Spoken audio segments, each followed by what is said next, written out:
યાત્રાધામ વીરપુરમાં 226મી જલારામ જયંતીની ભવ્ય ઉજવણી। વીરપુરમાં દિવાળી બાદ ફરી દિવાળી જેવો માહોલ છે।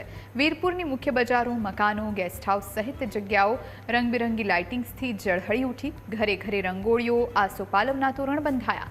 વીરપુરમાં દેશ વિદેશથી બાપ્પાના ભક્તોએ જય જલારામનો નાદ લગાવ્યો। સુરતના કેટલાક ભક્તો સાયકલ યાત્રા કરીને બાપ્પાના દર્શન માટે પહોંચ્યા। ભક્તો માટે 226 કિલો બુંદીનો પ્રસાદ તૈયાર કરાયો। જલારામ બાપા દર્શન, ભોજન સહિત વ્યવસ્થા જાળવવા 300થી વધુ સ્વયંસેવકો સતત સેવા આપી રહ્યા છે। જલારામ જયંતિ નિમિત્તે વીરપુરમાં લાખોની સંખ્યામાં બાપાના ભક્તો દર્શન કરવા માટે ઉમટી પડ્યા।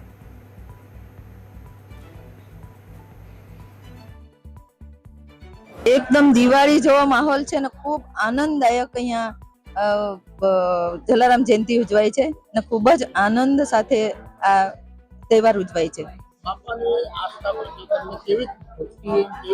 બહુ જ આસ્થા છે અમારી। આજ સુધીમાં ઘણી મનોકામના પૂર્ણ થઈ છે અને પૂર્ણ થાય છે એવી અમે આશા રાખીએ છીએ। સંત શિરોમણી જલારામ બાપાની 226મી જન્મ જયંતિના પાવન પ્રસંગે લાખો ભાવિક દર્શનાર્થીઓ બાપાના દર્શન કરી અને ધન્યતા અનુભવશે, મહાપ્રસાદ લેશે। જલારામ બાપાનો જય જયકાર કરવા માટે 8:30 કલાકે વીરપુરના મીનડવાવ ચોકમાંથી એક ભવ્ય શોભાયાત્રાનો પ્રારંભ થશે। એ શોભાયાત્રામાં વીરપુરના તમામ ગ્રામજનો અને બાપાના લાખો ભાવિક દર્શનાર્થીઓ આ શોભાયાત્રામાં જોડાશે।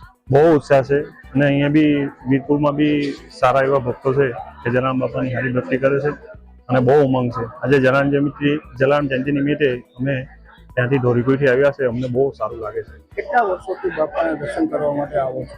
અમે તો બહુ વર્ષોથી, આજે નીચે હો 20-35 વર્ષથી અમે જલારામ બાપાના દર્શન કરીએ છીએ। કેટલી શ્રદ્ધા ધરાવો છો? બહુ